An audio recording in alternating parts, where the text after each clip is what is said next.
Salut à tous, chers téléspectateurs d'Azur TV. Eh bien, aujourd'hui, j'ai la chance d'être interviewé par la magnifique Morgane Lasdi-Pesson et pour promouvoir ma date historique, parce que pour moi c'est historique, du mercredi 22 mars à l'Opéra de Nice. Voilà. Donc venez nombreux, nombreuses, parce que c'est 900 places quand même. C'est pas... Là, il va y avoir du boulot quand même. Donc venez me voir, il y aura plein de surprises, plein de sketchs remodelés pour l'occasion. Et non, je ne porterai pas de tutu. A très vite, au mercredi 22 mars. Ciao.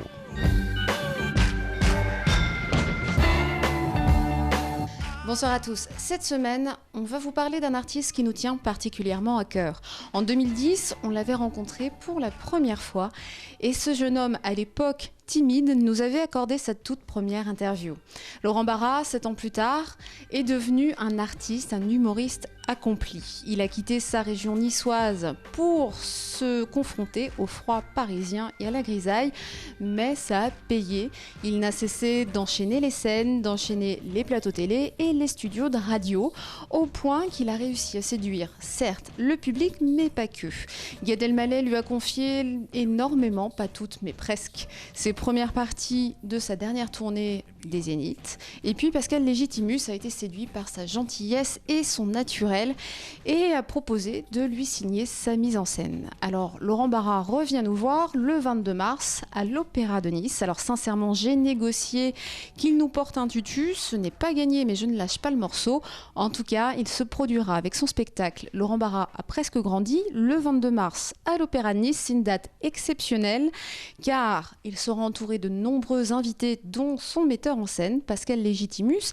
Et puis surtout, vous participerez aussi au spectacle puisque vous serez présent lors de l'enregistrement du DVD de son spectacle, le 22 mars à l'Opéra de Nice.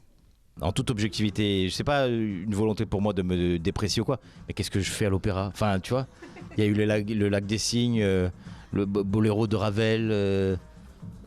Et moi, je vais arriver et non mais c'est incroyable. C'est une idée farfelue mais peut-être géniale de mon producteur Gilles Marcel qui est toujours dans l'imagination. Mais alors là, celle-là, il fallait l'imaginer quand même. Hein. Là, il va falloir répéter un petit peu quand même. Je vais pas faire comme d'habitude, arriver à 2 minutes du spectacle. C'est bon, on est bon, allez, on y va. Non, là, il va falloir quand même faire une petite répétition. Hein, il y aura quelques invités, quelques copains surprises.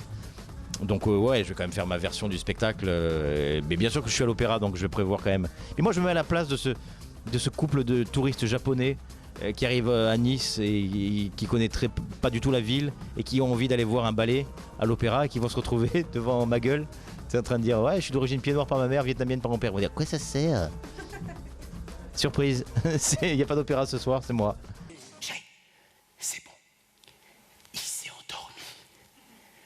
Je vais te déclinguer. Je me rends compte que qu'il est jeune, c'est un spectacle qui est assez jeune puisque je l'ai imaginé, j'ai créé l'ossature en 2011.